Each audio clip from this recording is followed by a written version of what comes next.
So, sat with Jamie Nixon. Right. Nice to have you sat here for 10 minutes. Sponsored pro since 2021. Yeah. Yeah. Yeah. How did you get into poker? It's a weird story, actually. I was going on a lad's holiday when I was 18, and 2 days before I tore cruciate ligaments in my knee playing football. So obviously went on the lad's holiday on crutches, Yeah. which got thrown off the balcony into the pool quite quickly.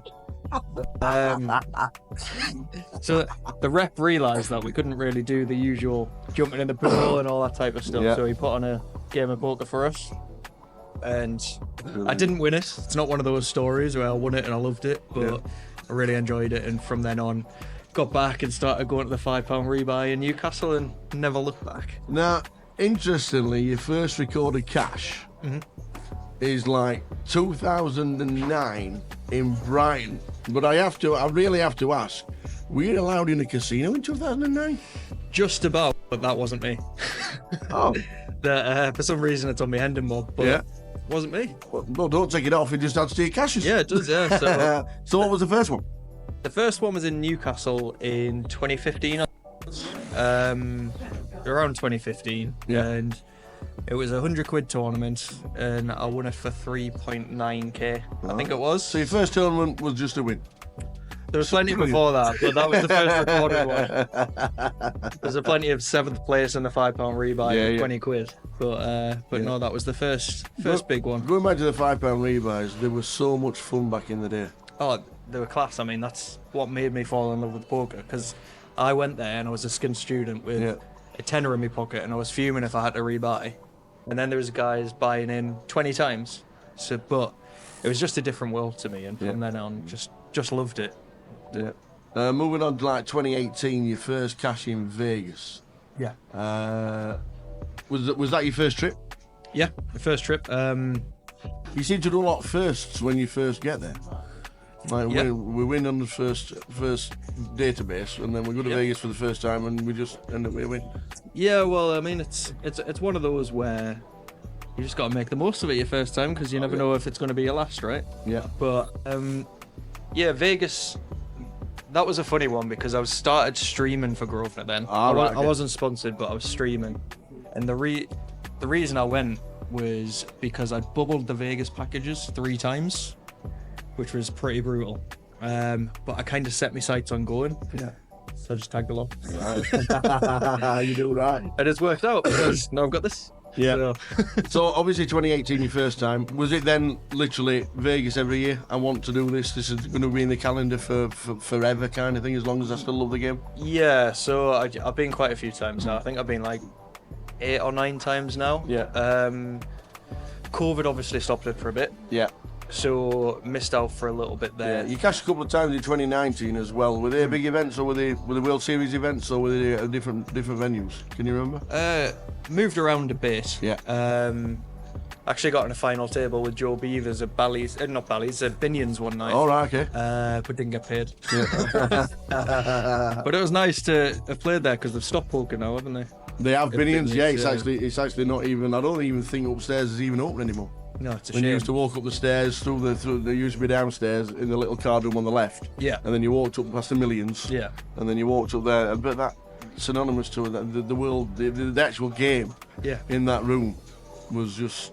It was just amazing. It was class, and I mean, it's even the smell in there. Yeah. There's just something about it. It's proper poker, isn't it? Yeah, it certainly is. You come back. You just mentioned you're starting to Twitch.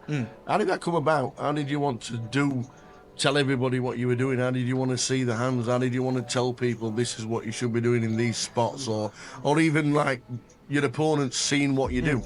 It was a strange one, really, because I really wanted to give poker a go and go full time, but at that point I still had a job. And I said to my now wonderful wife Ellie, I really want to do this, but as a lot of people know, I've got 2 kids, family. So I thought, if I'm going to do this, I need to find ways of making money from poker, but not just from poker.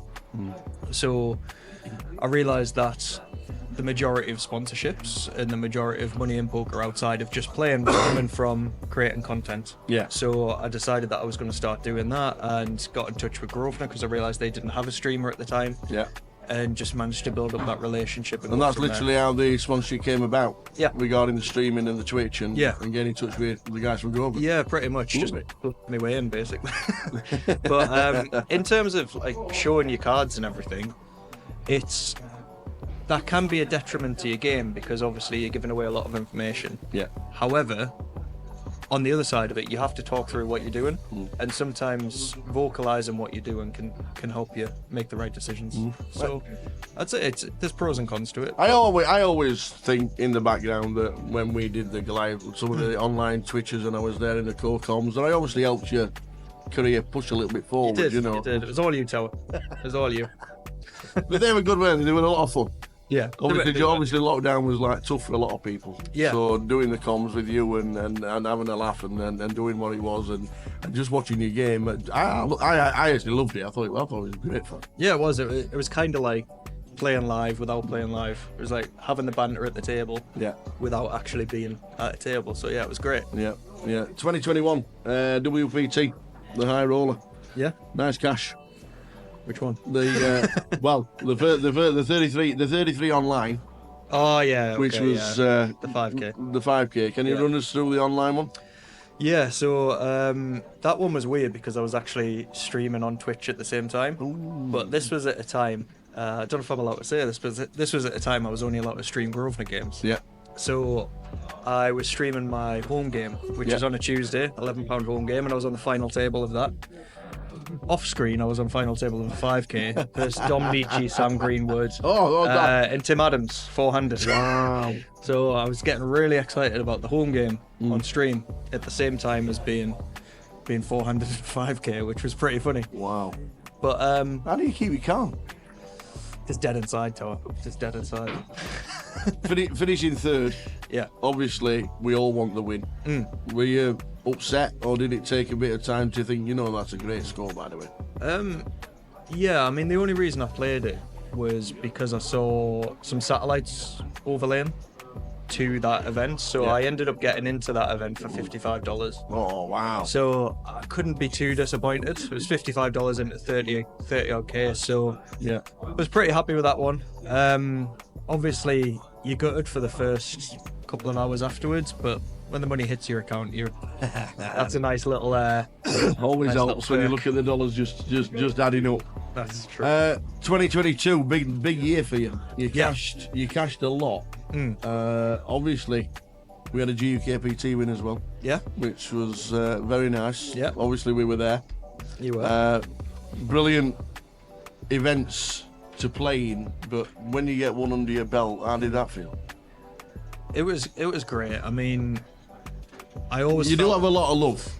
I did within the Grosvenor fraternity. You do have a lot of love. Yeah, and it's really nice to be able to kind of repay that love. Yeah. I really appreciate all the support that I get from the chat box and everything, and it was nice to show them that I can do it, really. But yeah, it was nice. I felt like the thing at the Vic, I always felt like that was my bogey card room, where I couldn't get a win, and then all of a sudden it just came. And the funny thing was, that's probably the worst I've ever felt playing poker, because I was ill all weekend. You was ill? I was ill. You was poorly, because you literally said, I'm gonna get you a drink, lads, but I'm leaving because I'm not feeling very well. Yeah. And that's exactly what you did.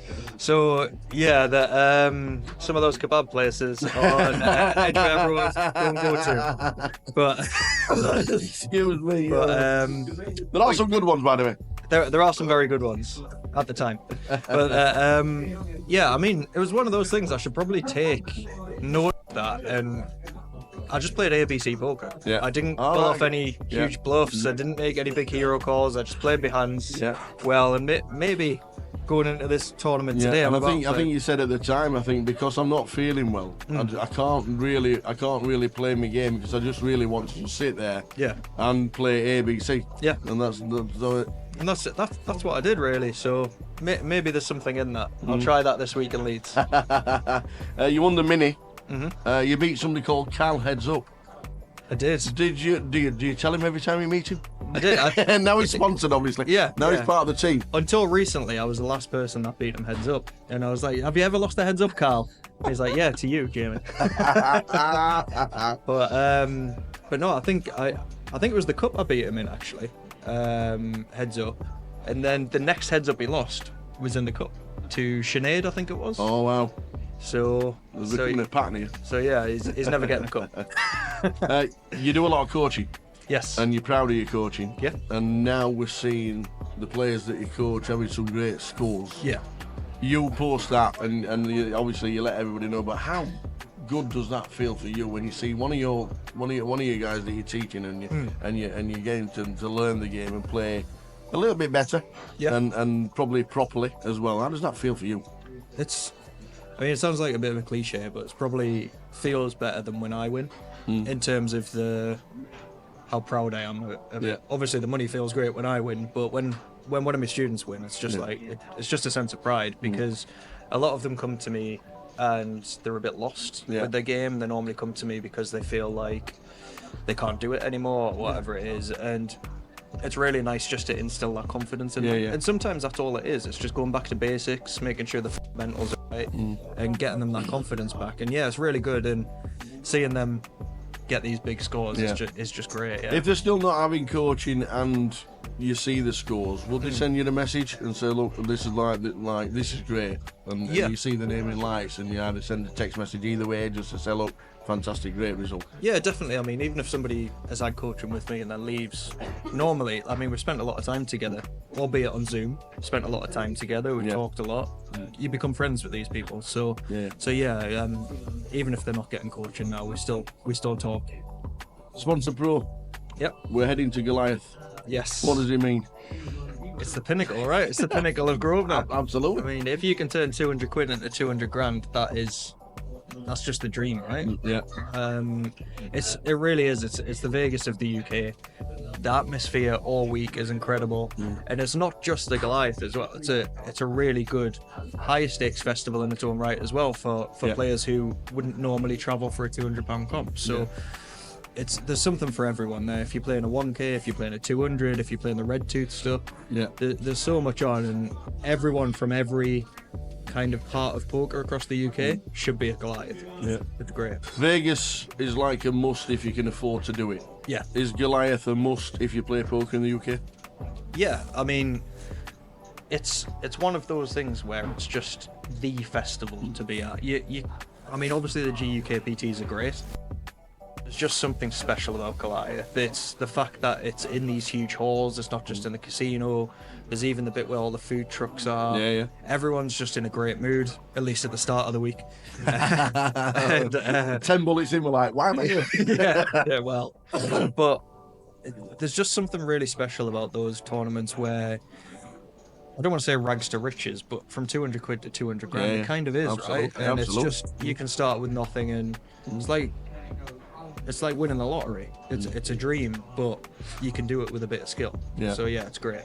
Yeah. While you still love the game, what's the plans? Just to keep doing what I'm doing, really. Traveling around a bit more, playing live. I've done a bit more live this year. It's not worked out in the way that I wanted to just yet this year, but that'll come. Vegas in a couple of weeks, so we'll come back to this. But yeah, I'm going to play a lot more live. Going to keep doing coaching. Yeah. We've got Goliath obviously coming up, and then there's going to be some online series coming on Grosvenor, which I'm very excited about as well. Excellent. So are we going back twitching, streaming? Yeah, so this series that's going to be coming up, I don't know if I'm allowed to mention what it's going to be, but